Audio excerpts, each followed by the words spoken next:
তোমার prediction overall? দেখো, overall তো এই টুর্নামেন্টে ইন্ডিয়া খুব ভালো খেলেছে, ডমিনেট করে খেলছে, আর ব্যাটিং বোলিং দুটোই পারফর্ম করছে। আর সব থেকে ইম্পর্টেন্ট, অলরাউন্ডার পারফর্ম করছে। যখন টিমের অলরাউন্ডার প্লেয়াররা পারফর্ম করে, টিমের ব্যালেন্সটা খুব ভালো করে। আর তোমরা জানো, যেভাবে সময়ের সাথে সাথে ইন্ডিয়ান ব্যাটাররাও কিন্তু পিকে এসছে। সো আমার মনে হয় ওয়ার্ল্ড কাপ ফাইনাল ইন্ডিয়া আবার খেলছে। 2014-তে বাংলাদেশে লাস্ট খেলেছিল, শ্রীলঙ্কার কাছে হেরে গেছিল। ডেফিনেটলি এবার জিতবে। সাউথ আফ্রিকা কিন্তু কঠিন প্রতিপক্ষ এই কারণে, কারণ বোলিং লাইন আপটা প্রচন্ড ভালো, বিশেষ করে জোরে বোলারগুলো খুবই ভালো। যদি জোরে বোলারগুলোকে ভালো খেলে নিতে পারে ইন্ডিয়ান টপ অর্ডার ব্যাটাররা, ডেফিনেটলি ইন্ডিয়ান চান্স আছে চ্যাম্পিয়ন হওয়ার। কথায় বলে ব্যাটসম্যানরা ম্যাচ জেতায় আর টুর্নামেন্ট জেতায় বোলাররা।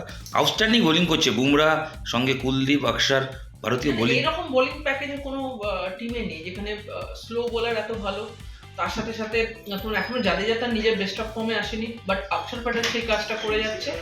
অ্যান্ড সব থেকে ইম্পর্টেন্ট হলো বুমরাকে নিয়ে কোনো সন্দেহ নেই। আর্শদীপ সিং সুইং করে সামনে থেকে বল সুইং করে উইকেট নেয়।